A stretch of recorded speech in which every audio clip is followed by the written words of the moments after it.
Nous allons suivre notre guide. Tout de suite, l'ami Jean-Sébastien qui vous fait cette bonne balade dans Tarbes. Jean-Seb. Ah, le voilà. Ah bah je t'ai perdu mon Seb. Ah bah oui. Ah bah voilà, tu es Bah oui, revenu. je suis là. Voilà, qu'est-ce que tu... Mais tu es à côté, c'est une cocotte? Oui, parce que j'avais décidé de faire des cocottes en papier. Ouais, bah dis donc, elle est lourde Voilà. celle-ci. Hein. Elle est belle, hein, ma cocotte en papier. Elle est belle. C'est un peu le symbole. C'est un cadeau d'une ville espagnole, la ville de Huelva, à Tarbes, pour le 50e anniversaire du jumelage. Et Tarbes, bah, c'est effectivement d'un côté des Pyrénées, Huelva est de l'autre. Et elle tire son charme, cette ville de Tarbes, de ces contrastes, de ce contraste justement du piémont pyrénéen sur lequel on est par rapport à cette montagne qui est de l'autre côté. La ville, elle a beaucoup souffert des guerres de religion. Le patrimoine architectural a largement été détruit. Une partie a été reconstruite au siècle des Lumières. Alors Stendhal s'en est largement enthousiasmé. Ben, c'est ce que nous allons faire dans cette balade enthousiasmante. Non. Dans le département des Hautes-Pyrénées, Tarbes est une ville atypique. Située au pied des montagnes, en plein cœur de la Bigorre, c'est une ville qui s'apprécie le nez en l'air. Citée aux 1000 visages, elle détonne par son architecture et plus particulièrement par ses façades colorées très appréciées de ses habitants. À Tarbes, vous regardez au-dessus des magasins, vous allez découvrir des qualités d'architecture qui n'existent que dans peu de villes, du moins avec cette densité. Une ville qu'a appris à aimer Janine, savoyarde d'origine, pour qui ses façades en Badigeon sont un véritable dépaysement. C'est accueillant, c'est chaleureux et donc effectivement ça nous fait voyager, ça nous fait penser un peu à l'Italie parce que dès qu'on parle de Badigeon, dès qu'on parle de couleurs, on parle du pourtour méditerranéen et on pense à l'Italie. Janine dit souvent de Tarbes que c'est une ville qu'elle a apprivoisée, car au détour d'une rue, elle livre tous ses trésors, comme cette cathédrale au mur de galets. Alors Tarbes n'est pas facile à découvrir au départ et finalement elle est pleine de joyaux, elle est pleine de choses extraordinaires et elle fait partie de ces villes qui méritent un petit peu qu'on y passe un peu de temps, qu'on se promène dans les rues, qu'on regarde les monuments. La cathédrale Notre-Dame de la Cède est le monument emblématique de la ville. Construite à partir du XIIe siècle avec entre autres des galets de la rivière Adour, elle est le témoin du passé de cette cité. Elle paraît un petit peu décousue par son traitement, par sa présentation, mais finalement elle est un livre ouvert sur l'histoire de Tarbes.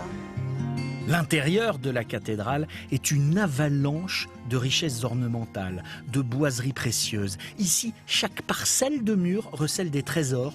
Tout est matière à contemplation.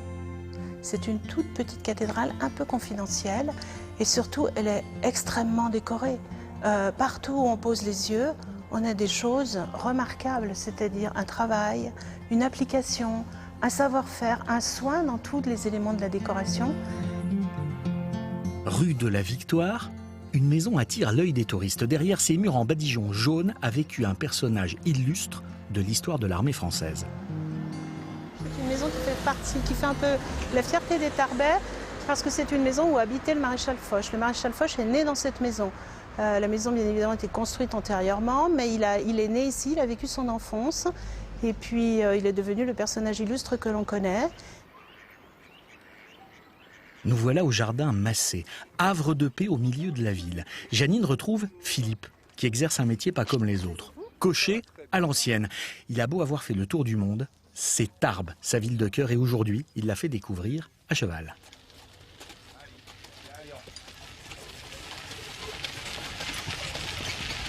On prend le temps de vivre, d'avancer à la musique des sabots, d'observer, de regarder.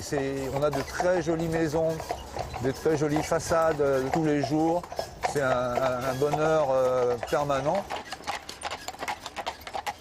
Au rythme des sabots des chevaux, Janine découvre sa ville sous un nouveau jour. Le convoi de Philippe, lui, ne passe pas inaperçu et attire évidemment la sympathie des grands comme des petits. On a le sourire des personnes qu'on croise, le plaisir de mes passagers qui apprécient, que ce soit les enfants, les adultes ou les grands, les anciens aussi, pour qui ça rappelle des souvenirs. Philippe, lui, connaît chaque recoin de sa ville et l'histoire de ses bâtiments historiques, comme le monument aux morts, un peu spécial, des allées Leclerc. En fait, il n'y a pas de soldats qui est représenté.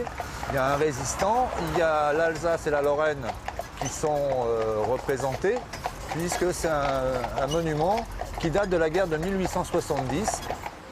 Et voilà, au bout de l'allée, la statue du maréchal Foch qui veille sur la ville. Philippe peut aller partout, comme dans le parc Chastelain avec son attelage. Et il est aussi connu de tout le monde. Ça y est, c'est fini, je suis redescendu samedi. Et ma coiffeuse adorée, elle est là. Véritable star et ultime privilège, il se fait servir son petit café dans la calèche. Merci. Ouais, c'est bon, direct. C'est pour moi, t'en mettez pas. Merci beaucoup. Cocher à Tarbes, c'est un art de vivre qui surprend, mais qui fait rêver aussi. Si tous les jours mon travail était de la sorte, je serais vraiment contente, ce serait super, parce que là j'ai vraiment un peu l'impression d'être en vacances à Tarbes. Fin de la balade et retour au jardin Massé, écrin de verdure, dans une ville finalement pas tout à fait comme les autres.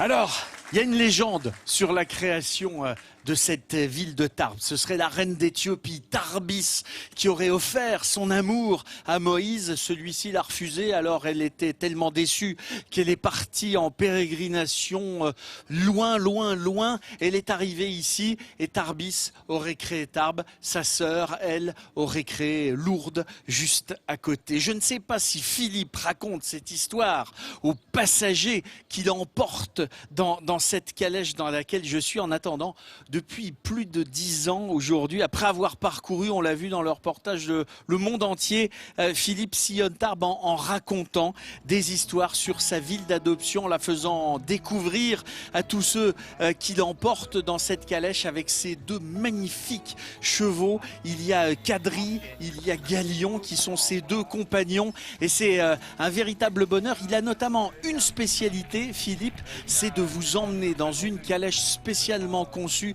pour déjeuner ou pour dîner. C'est fabuleux de pouvoir se balader dans les rues de Tarbes en dégustant quelques bons plats. Je ne sais pas si on mange des haricots tarbais, mais je pense oui, on peut en manger. En attendant, Philippe fait partie de ces acteurs incontournables ici à Tarbes qui font beaucoup pour le tourisme et pour le développement touristique de la ville. Et c'est avec un grand bonheur que je vous remets ce premier sourire de France de la semaine, Philippe.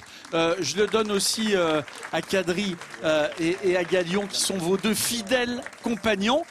Et puis, on s'en va ? On s'en va ? On va faire un tour ? On va faire un tour. Mademoiselle Kadri, En avant. Monsieur Galion, s'il vous plaît. Allez.